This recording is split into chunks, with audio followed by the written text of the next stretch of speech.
Welcome to the Sunflower Conversations, where we explore the hidden disability sunflower and its role in supporting people with hidden disabilities.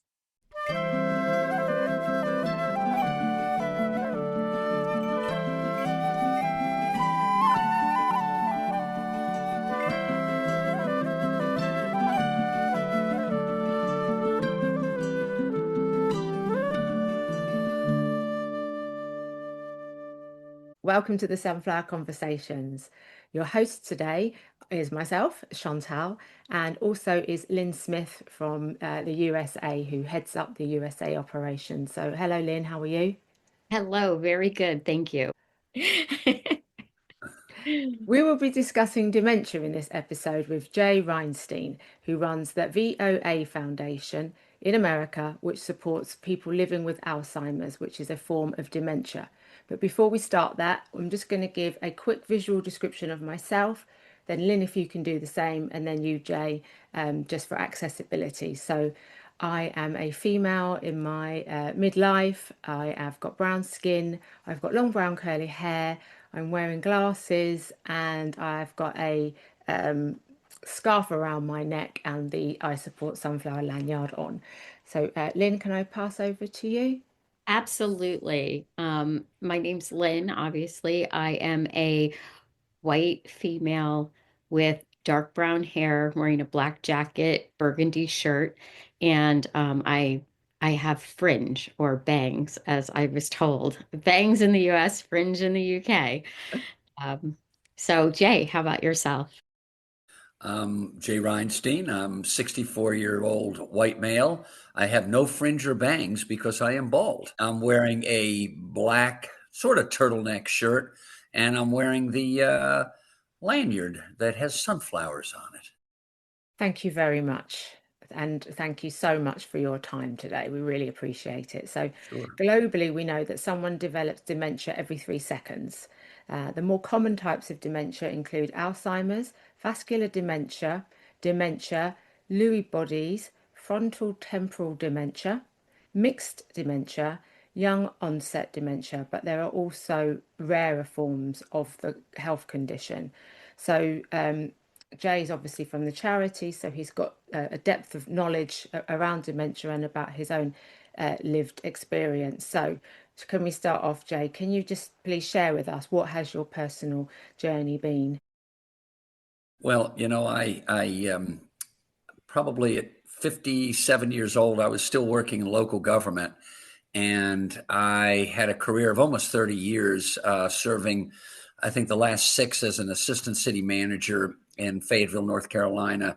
Had a great job, had a family, wife, 3 kids, 5 grandkids. Life was going pretty well. And I started struggling a little bit in the office with recall. I'd be in meetings and it was just difficult to process information at times. And I really attributed it initially to information overload because it was a big job, a lot of responsibility. And as months went by, I started noticing that things weren't really changing. And I remember a specific situation when I was with our city manager and city attorney, where they had asked me about federal funds regarding a recent hurricane, and I was over the federal funding. And it was like I was hearing the question for the first time. I mean, honestly, I was totally confused and wasn't able to answer the questions. I was embarrassed, and I just said I would get back to them a little later with the details. And then another situation happened soon thereafter. I always use this example because it just really hit home. I was working with a community group, and one of the folks asked me the departments that I supervised in the organization, and I could not remember the departments. And I remember in the back, our communications director said, Jay's just having a senior moment, kiddingly, and sort of rattled off the departments. It was probably a few days later, I ended up calling a friend who's a neurologist over at Duke Hospital, and they got me set up with a neuropsychological because I just didn't know what was happening. And we did the neuropsych. He noticed a few issues, but I came back I think it was 9 months later. And that's when he could see that there were some real issues with memory. And I ended up getting an MRI. I had a PET scan, and there was amyloid plaque on my brain. And then I got a diagnosis of early onset Alzheimer's. So I was 58 at the time. And it was a game changer. I mean, my life just changed dramatically after the diagnosis. So 57 is when you first started noticing the symptoms. Yeah. And you've told us two quite significant things there, but I imagine there was probably a few other things in your day-to-day life, maybe at home, where your memory was affected. Yeah, well, one of the things that was sort of interesting in my situation, my wife lived an hour and a half from me. I had to buy a home in the community that I worked in. That was a residency requirement. So I was away from her 5 days a week, and I'd come home on the weekends. So my wife didn't notice a lot. She just noticed that I would ask similar, after the fact, it was telling me, yeah, you'd asked the same question a number of times, but she didn't really think much about it. And I think it was really myself struggling. I'd work later hours, actually. I'd be there till like 8 o'clock because it was harder for me to go through some of the emails and just really get through the day. And my counterparts would be leaving at like 6. I'd be working late. And then I found myself also giving my staff more of my work. I would be, typically a week for me would be having to go before city council during one of our agendas.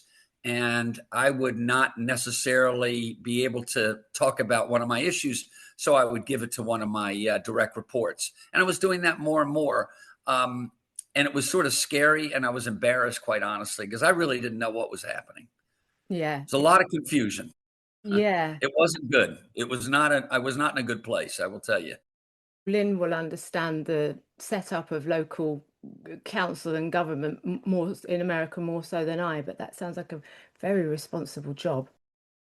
Yeah, it was. It was. It was really a big. We had about 2,200 employees. I had 6 departments, and I was there for about 6 years. So for me, it was my life. And I don't know if Lynn wants to speak to it, but I can just tell you, there's a lot of headaches dealing with local politicians. They are very needy, and they expect you to, as soon as they call, they want a result.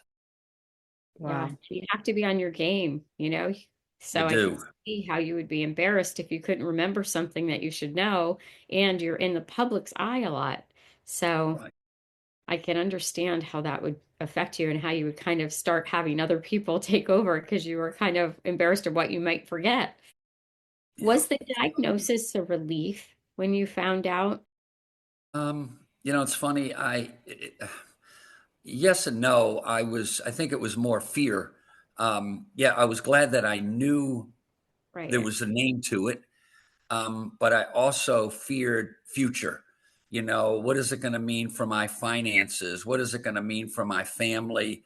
I don't want to be a burden. And then I think a big thing is, what was I going to do? I mean, I'm still it's not young, but it's relatively young where I had a full life ahead of me. And I wasn't sure what the heck I was going to do. So it was a lot of fear and sadness and depression and anxiety and just about everything. And I think it was very difficult. It's still difficult for my wife to talk about a lot. I know she struggles with having to go to support groups and things of that nature. It's just a real struggle for her. My daughter it's a little easier for her, and she's been there for me. They've both been there for me, but it's a struggle.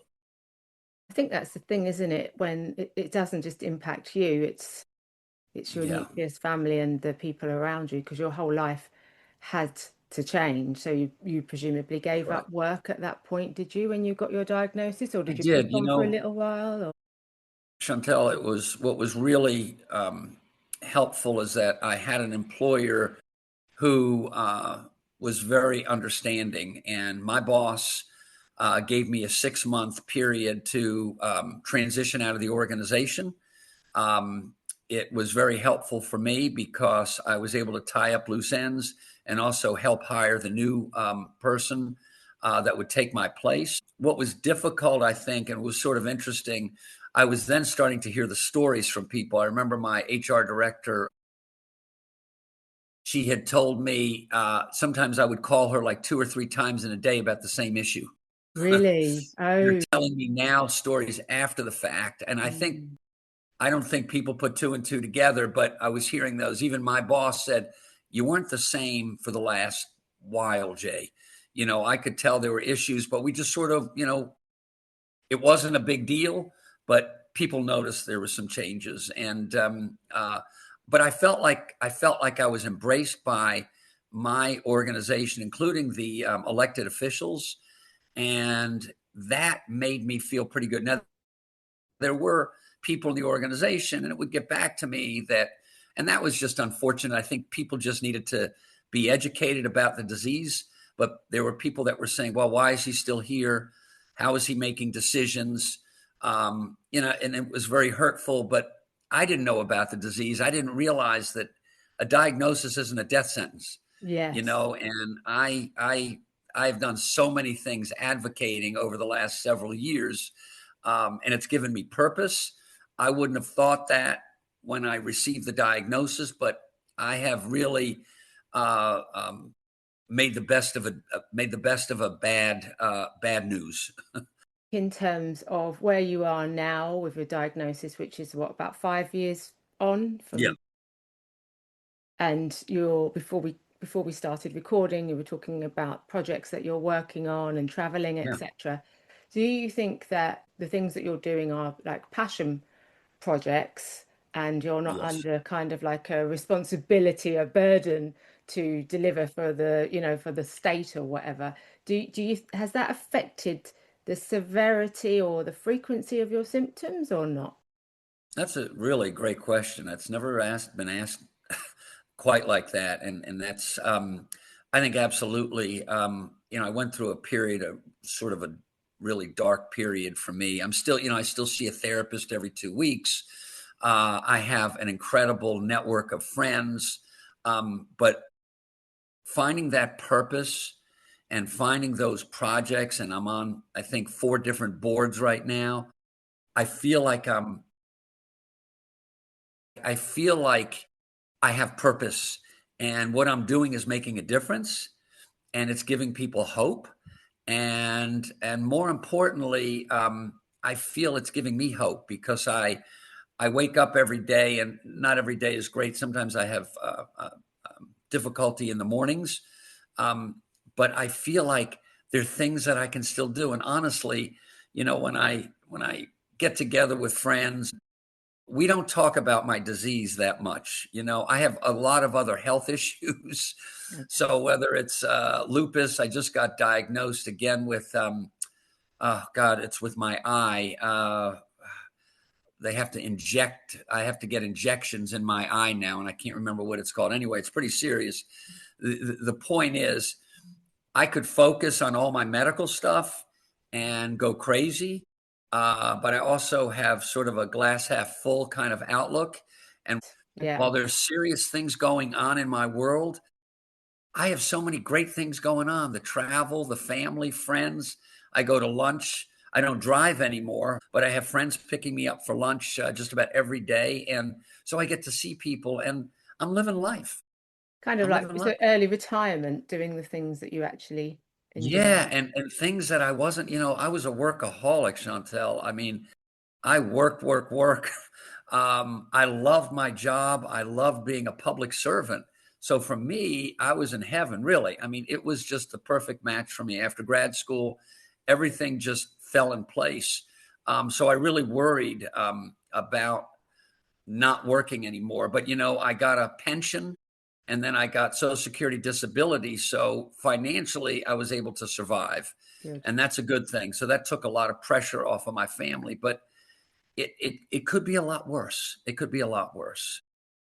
I mean, I don't know if you know what the prevalence is of early onset dementia. Is that increasing now early onset, because it's something where we always would associate with, much older generation. Yeah.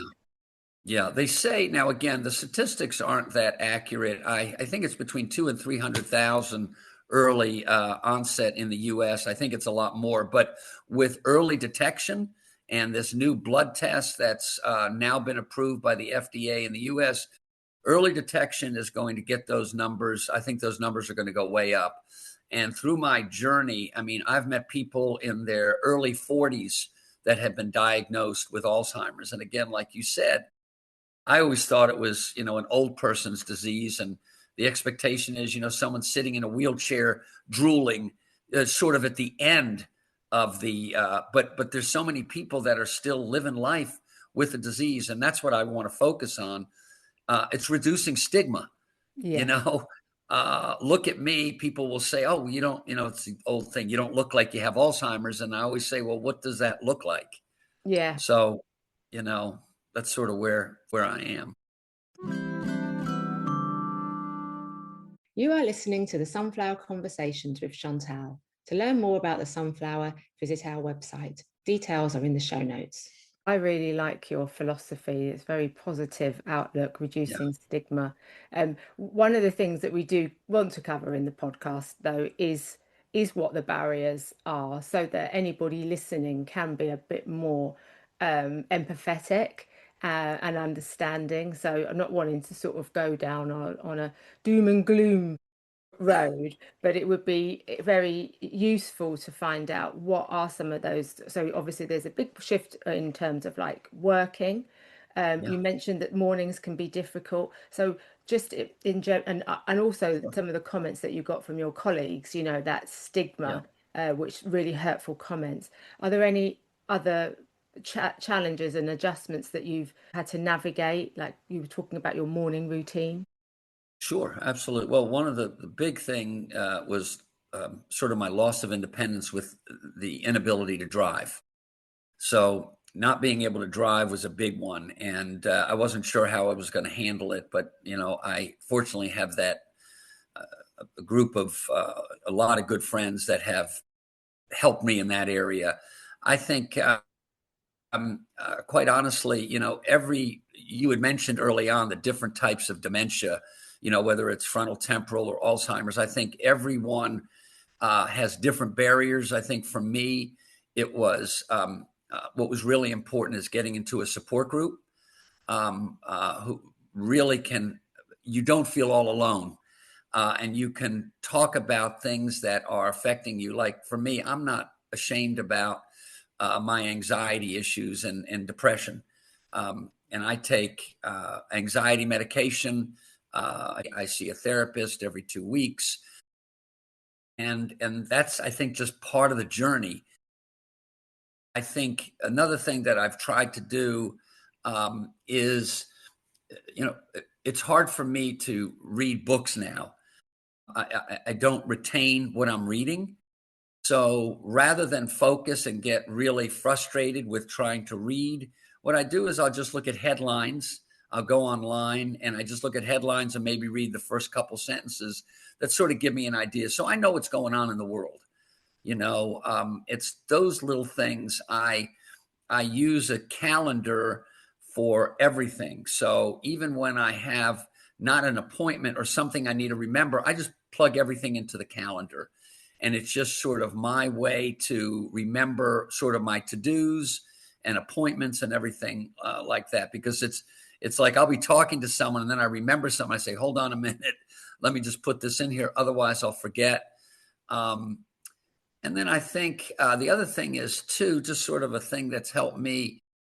I'll be watching a series. I mean, I love some of these new series on Netflix or there's some great things on TV. And I find that if I have to wait a week for the next episode, I don't remember. So what I try to do is binge watching.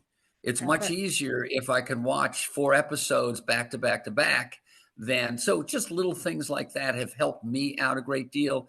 And then, like I said, support groups, getting involved, not isolating yourself. Isolation is really bad.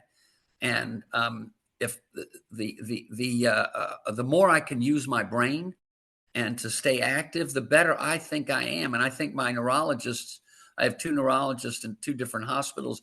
They both agree it's keeping that brain active has really been helpful for me. I hope that answered some of your questions. Oh my gosh, no, they're all, I was just thinking about the advance of technology in terms of when you said you plug it into your calendar. I'm Yeah. assuming that's on your phone, is it? Yes, Yeah. right on the iPhone. So, that's just great, because if it was, I don't know, 20 years ago, and it'd be like getting your diary out and having to write all these little things in there, it would be a lot more challenging, wouldn't it? Oh, And you can leave a absolutely. little voice note, even if like, if typing becomes difficult, or spelling or anything like that, you can leave notes in the form of a voice note, or you can annotate them into your calendar or your to-do. And Netflix as well. I mean, in America, we've always had access to about 1 billion channels, where in the UK, Oh my that's gosh, kind yeah. of been a more recent in the last 20 years for us here. It used to be, when I was little girl, it was 3 channels. Me too. Okay. So, I had the but same yes, thing. the advance of like binge watching and being able to devour a season or whatever, which means that you are able to be included. And then if your friends are watching those programs, you can join in the Exactly. conversation. And it's That's right. in a turn that also reduces the isolation, because there's things to participate in, conversation and current And you affairs. feel like you're part of the, you're part of the group. I mean, you don't want to feel different and having to, I don't want a lot of accommodations. And you said something that really has helped me is the voice. My typing is really bad. So everything I do, from my emails to my calendar, everything. And then I have to check, because it sometimes will, autocorrect and it's not correct. But the point is that has helped. Just the voice and scheduling things and doing really everything has been a huge help. Brilliant. Jay, when I met you through Voice of Yes. Alzheimer's, you also have Jim Taylor that works with you. Yes. Yeah. So is he one of the good friends? How did that all come about? And tell us a little bit more about Voices of Alzheimer's, because Yeah. way. Yeah, so Jim is the president. I am one of the officers. So I happened to be in Denver, Colorado, and I met Jim for the first time. I think it was 5 years ago. It was a AAIC conference. It was the medical folks from all over the world were coming in to Denver to talk about new Alzheimer's research. And Jim, I think we were on one call one time before, but anyway, we started talking, and he had this vision for an organization that was run by people with early onset Alzheimer's, or Alzheimer's in general. And he sort of became this visionary, and I was there in the very early stages. And we have the Voices of Alzheimer's Foundation. We have 2 parts. One part can do our lobbying with Congress.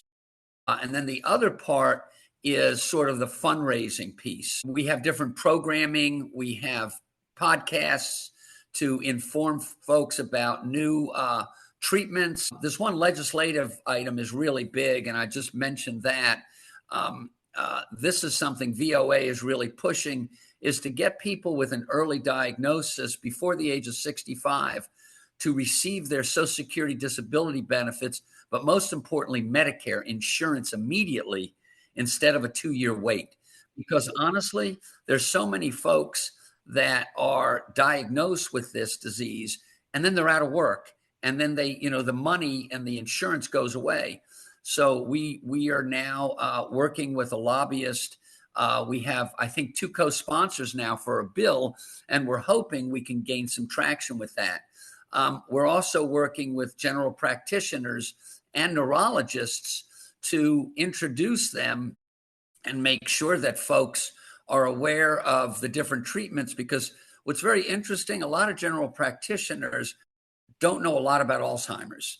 So we're trying to do these sessions where it's a lot of information sharing. We just did a thing with the Sunflower program, so which is very exciting, we had a group of our champions. Those are people who are members of our organization.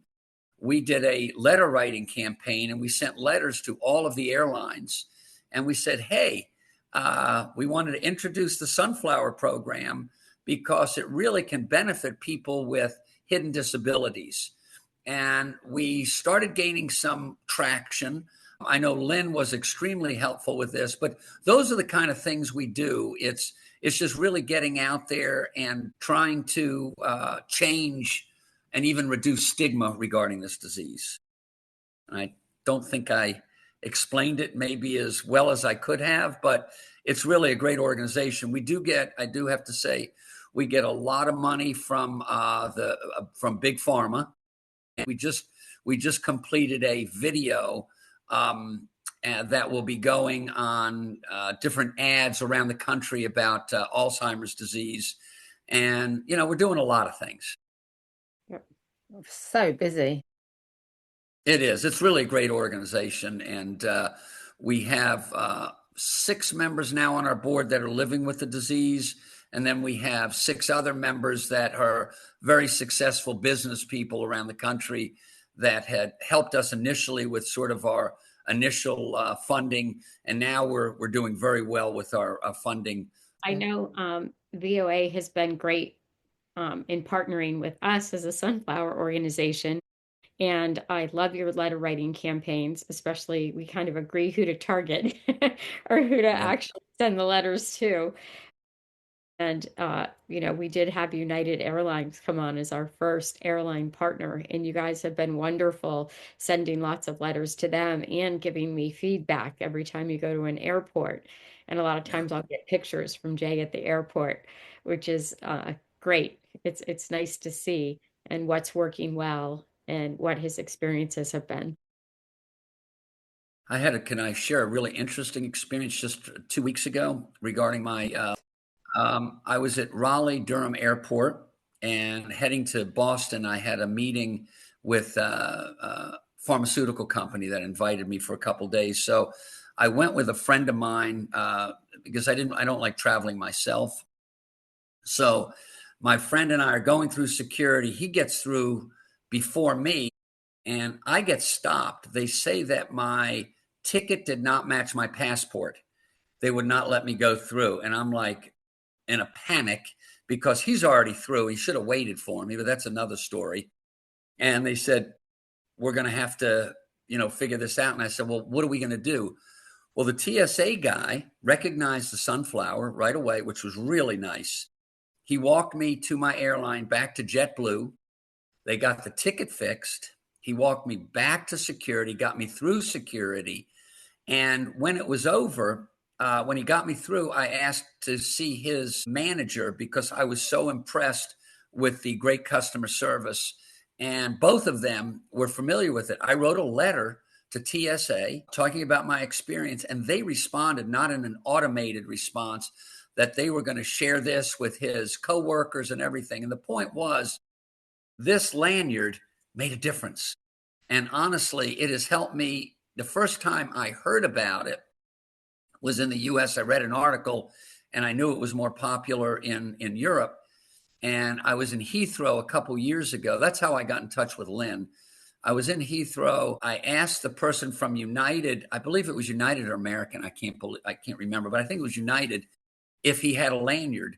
And once I got the lanyard from them, there was one of the employees was wearing one as well. They took care of everything for me. And you talk about anxiety. Heathrow's a big place. And this really made a difference. So I am sold on it. I wear it all the time to airports. And it also opens up conversations with people in line because people will often ask, what is that? And I'm proud to tell them, you know, about the programs. It's been a really good program. And I'm so glad that we connected our voices of Alzheimer's with it. But hopefully we're going to connect a lot more people with this program, because it really does make a difference. Absolutely. And there's 3 things that you're living with, and they're all non-visible. You know, nobody would know that you have lupus or that you have a degenerative eye condition either. So that's right. Yeah, you're an amazing advocate. No wonder Lynn was so happy to meet you and get connected. Yeah, it's been great though. I think that we really want to stress the issue with other airlines because honestly, I try to fly United now, knowing that they support this. You would think that other airlines would want to get on board with this. To me, it's just a win-win. I mean, it's not a huge cost. It's great when you talk about customers, from a customer service perspective, and it really does make a difference. So the hope is we continue plugging away and we get another airline. I know Air Canada is on board, but if we can get more airlines in the US on board, I think it's just a win-win. Yeah, and then I mean in the UK, well, also in America, we're in across all sectors, so transportation, entertainment, leisure, hospitality, and that's what we want. We want the sunflower wearer to have an end-to-end journey where they are Yeah. acknowledged and supported, and that's the goal. You've been so amazing. I felt really emotional during this conversation. Um, so thank you for that. I have one final question, and I don't know if Lynn has Sure. anything else that she wants to ask. But Yeah. do you have any advice for somebody who's recently received a diagnosis of any form of dementia? Yeah, 100%. I mean, first of all, you got to figure out sort of what you're going to do. I think one of the things that really helped me is I had a social worker that was part of the neurologist's office. The social worker really helped walk me through the process. There's so many things and resources out there, but having that social worker was really important. Getting involved in a support group. There are support groups for either early onset or Alzheimer's, and now most of them are on Zoom, so you don't have to drive somewhere to go. Get involved in an organization. I was very involved with the Alzheimer's Association, and I ended up serving on their national board of directors. That got me, it opened a lot of doors, but it started with the Walk to End Alzheimer's, and I started meeting people that way. And just getting involved, I think that it's easy to sit home and watch TV all day, but I would recommend that go to a baseball game, try to hang out with friends. There are organizations, there's some museum days they do here for people with Alzheimer's, just in the Durham area. It's finding those activities and finding something you do. I started pottery, because I needed something and I always liked art. So for me, it was very therapeutic for me to find that hobby because I didn't have a lot of hobbies. It was pretty much watching sports and when I found pottery, that was really good. So it's finding that passion project, finding something you love, getting there are those treatments out there now that are slowing down the progression. There are a lot of resources out there, so check your resources. And I don't know what else. how do people reach out to the charity, the organization VOA? Voices of Alzheimer's. Well, you would just go to Voices of Alzheimer's Foundation or Voices of Alzheimer's .org. We have an incredible website. You can join as a member. Membership is only $10 a year. So it's really nothing. And you get so much out of it, from the podcasts to a lot of resources that we provide. Amazing. Thank you so much, Jay, for joining us today. It's been so wonderful to speak with you. It's been great being here. I really appreciate the opportunity, and we'll keep pushing this sunflower program, and hopefully we'll have more airlines in the U.S. On board. Thank you. Yeah. That's amazing. Just Thank to you. say, please go to your healthcare practitioner and do everything through the medical profession, who can advise you on your own individual situation. If you enjoyed this podcast, please share it, leave a rating and review to help raise awareness of non-visible disabilities and the hidden disability sunflower. You can also follow and subscribe to the Sunflower Conversations podcast.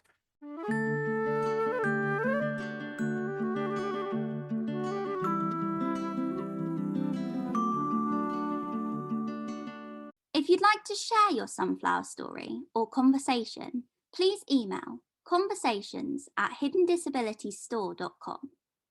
Find out more about us or listen to this recording again by checking out our insights page at hiddendisabilitiesstore.com. You can also find us on Facebook, Instagram, Twitter, YouTube, and LinkedIn. Please help, have patience, and show kindness to others, and join us again soon. Making the invisible visible with the Hidden Disability Sunflower.